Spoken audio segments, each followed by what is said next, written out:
Hey everybody, it's Wednesday and you know what that means. It's One Mel Podcast. I'm your hostess, Mel. Alright guys, what's on the table today? It's Imposter Syndrome. Woohoo! If you don't have it, you're kind of kidding yourself, I guess. I don't know. Anyway, what is it? First of all, let's break that down. Imposter syndrome is the feeling that everyone else knows exactly what they're doing except you. Doesn't just have to be writers, it can be anyone. And quite frankly, as an artist, I have it for that. I have it for my writing. And when I go to work, I have it sometimes too. Like, why did these people hire me? What if they figure out that I'm not as good at this job as they think and they're going to fire my ass? Well, same goes for writers. Who's going to read my stuff? What if they think it's crap? What if they pick it up and go, who the hell wrote this? This is garbage. That's what it is. I remember working at a Texaco station when I was younger, and I would look out at the people driving by and think, wow, I bet those people have life all figured out. I bet they know exactly what they're doing, and I really wish I did too. And that's not exactly imposter syndrome. In a way it is, but it was also very envious of other people's lives. Does that make sense? Let's take Nora Roberts, for example. Now, we're talking about a woman who can crank out books like no other, and she has a pen name of J.D. Robb. And she would write books as Nora Roberts with J.D. Robb. So she would write books with herself, her alternate persona. But this woman has everything going on for her. Like I said, she can crank out books like no other. What does she have that we don't? It just makes me wonder, because I would see Nora Roberts books and J.D. Robb books all over the place, and I would think, how is she doing this? Well, she's definitely one of these people who know exactly what they're doing.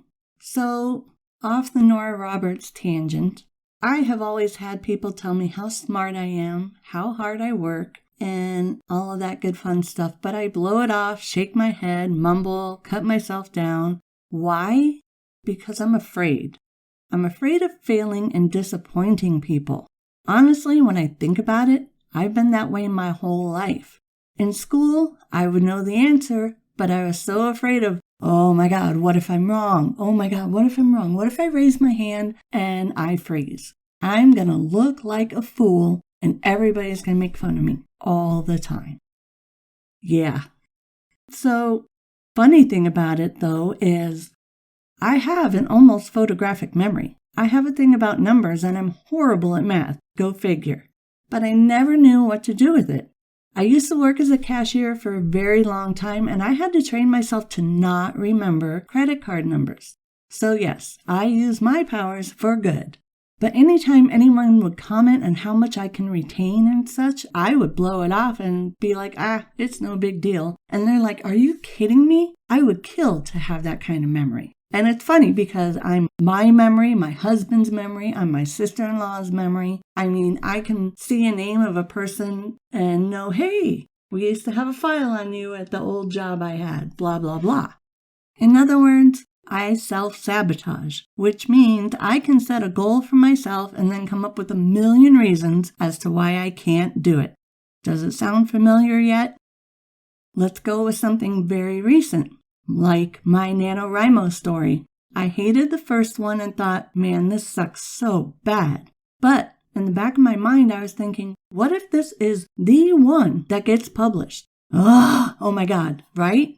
So I changed my story. And again, I don't like it. But I feel like I'm putting way too much pressure on myself to complete something that is supposed to be fun. And in all honesty, the first story I started working on was really good. I felt like it was turning into a rambling diary of crap because I was writing in first person, but to be honest, I can go back and cut a lot of that out if I really wanted to. So I may need to just scrap it and just deal with it and keep writing. I know that's what you're all going to tell me. In other areas of my life, I feel like I live in a life just above poverty level because money will change me. I feel like money will change who I am at heart, even though I know that isn't true. So again, I self-sabotage when it comes to trying to make money. And that's another aspect of imposter syndrome. It's not who I am, and people are going to know it the second they see me or the second they smell me, or I don't know. In my personal life, my kids are amazing adults, and of course, I feel like I screwed up their lives so bad, they're going to be in therapy for the rest of their lives, but that isn't true either. I also feel like I don't deserve my husband. I've had 2 bad marriages, and I'm downplaying here for reasons, okay? And he came along, and he's the best thing to have ever happened to me outside of my kids. But I do deserve it. My kids are great. They're not as screwed up as I think they are. They're actually very high-functioning members of society. And again, my husband loves me and I love him. He is the rock in my life. So what do we do about all of this? Do we just sit there and let people tell us, oh, stop, you're amazing, you're a great writer / artist / mom / worker, etc., etc.? Talk about being high maintenance. I don't really want to sit here and just have people praise me. Then I'll really feel like I don't deserve it, you know? And it's funny, I'm reading an article about this and it's everything I've been feeling lately. I am a smart person. I'm highly intelligent. I have both book smarts and street smarts. I've been through a lot of shit that has formed me into the person I am right here, right now. And even though I'm saying these words with confidence, I have a little voice in my head going, yeah, fluff your ego and brag, you vain bitch. Shut up, little voice, you're pissing me off. But you need to separate fact from emotion. If you compare your writing to some other author out there, of course you're going to think you aren't as good as they are. But that's the emotion of fear talking to you. Fact is, you're just as good, if not better, but maybe it'll take a few more years to master your craft, but soon you shall surpass the master. But stop comparing yourself to that other person. Look at your own work. Look at your old work compared to now. How far have you come on your own merits and hard work? How much better have you become? Just like anxiety, you'll have things that trigger your imposter syndrome. But again, you can find ways to deal with those triggers. So don't give up on yourself. Don't talk down about yourself. It's truly not bragging or being egotistical if you are honestly those things. Smart, a talented writer, a good person. Now, if you're going to run around town and buy up billboard space to announce these things, then yes, you might be hitting the vain area and need to tone it down a bit, okay? Let's not get all pompous and arrogant over here. So look at everything that you've done. Look at your honest traits. Look at your own merit. What have you accomplished? How many books have you published, if any? How many do you have sitting there waiting to be published? Because you're afraid that you're not going to measure up. The thing of it is it's triggers. And if you can figure out these triggers, you can get around it. Again, like I said, with anxiety, there's ways to turn it around. Because anxiety is the fear of doing something and again, feeling like you're an imposter, that somebody's going to see right through you. If you're nervous and anxious about something when you have anxiety, the best way to turn it around, and I am quoting an audiobook I heard, is to take a deep breath, count it down, and look at the positive of what is going on. If you have to go to a meeting or an interview, don't go, oh God, I'm going to suck in this meeting. I'm not prepared. Oh my God. No, you need to stop. Take a deep breath, count it down, and say, I am excited about this meeting because I get to share my ideas. It's kind of the same thing with imposter syndrome. Oh, this book just sucks because we're creatives. Oh my God, this book sucks. But if you send it out to beta readers and they're coming back with high praise, you have to believe them. You have to believe that they know what they're talking about because you are too close to the project. This is your blood, sweat, and tears. This is your baby that you are putting out into the world defenseless, except for the people who are backing you up. But if you get that book out there and say you get rejection after rejection after rejection, okay, it's not the right fit, guys. It only takes one yes for that book to be released out into the world. And everybody has a different taste. Everybody has a different style that they like. So you're not an imposter. You're just self-sabotaging, and you got to stop that too. You are a good writer. You are not an imposter. You are intelligent, and you know what you're talking about in this book. You have experienced it because we write what we know, right? And I think maybe that's a lot of the problem too, is because we write what we know, we're putting pieces of ourselves out there, information that nobody truly knows, and we're writing it into the story and people are accepting it as fiction, right?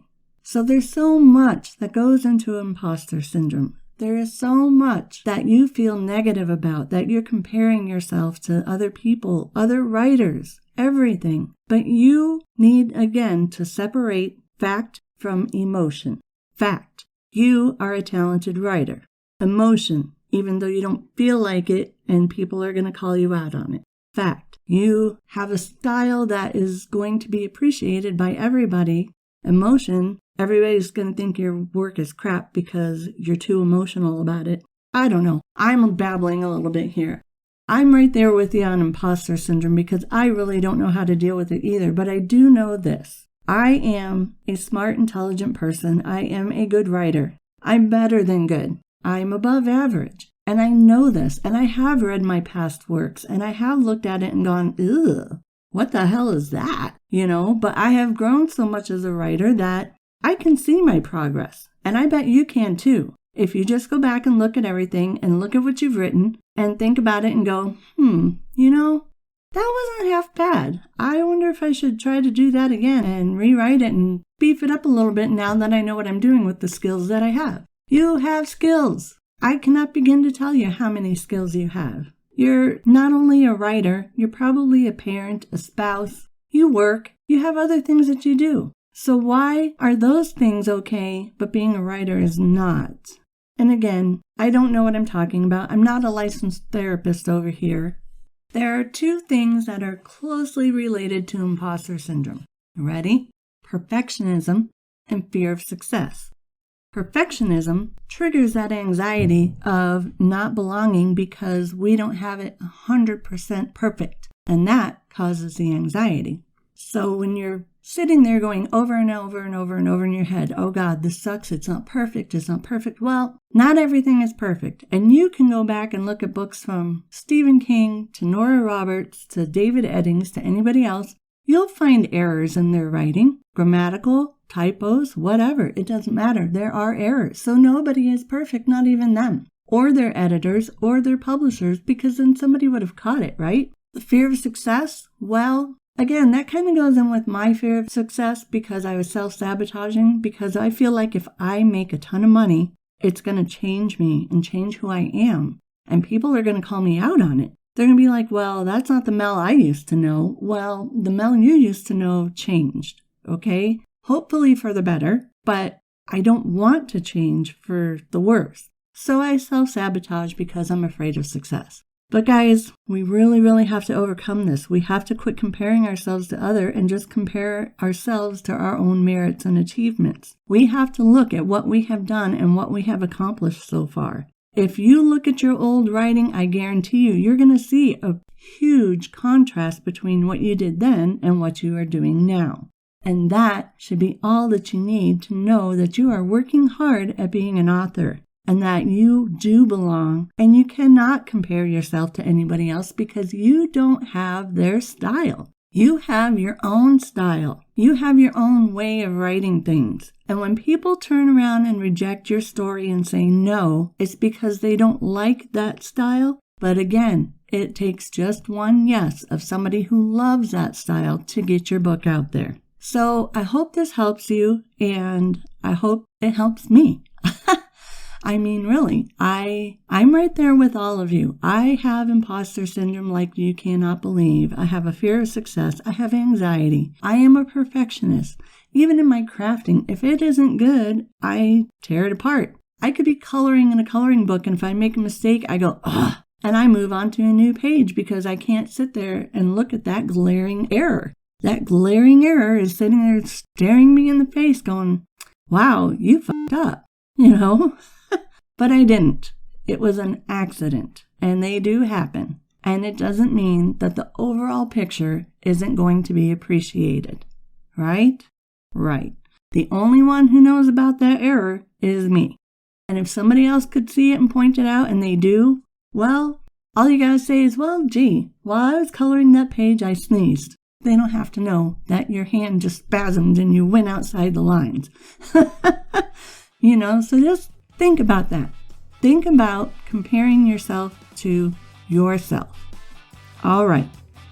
Again, sorry for the little bit of babbling there, getting off topic onto a tangent, not knowing what I'm talking about, but I do kind of know what I'm talking about.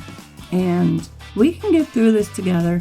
All you gotta do is say, hey, can you help me get over this feeling of being an imposter? And I'll do my best. As long as you promise to help me too. Alright guys, with that being said, you know I'm a gamer girl, and so it's time to go blow shit up. But please listen to the following messages and becoming a sponsor or a supporter of this podcast. Later! Now, if you like this podcast, either the information, the snark, or the sass, help promote it. Like, share, subscribe. You know the drill, guys. Come on. You can also buy me a coffee. A very big coffee, because your girl needs it over here. This takes a lot of time and energy. And I'll give you a shout out as thanks for your support. One Mel of a Podcast was sponsored by Zangathor Studios. Without them, this podcast wouldn't be possible, so thank you, Zangathor Studios.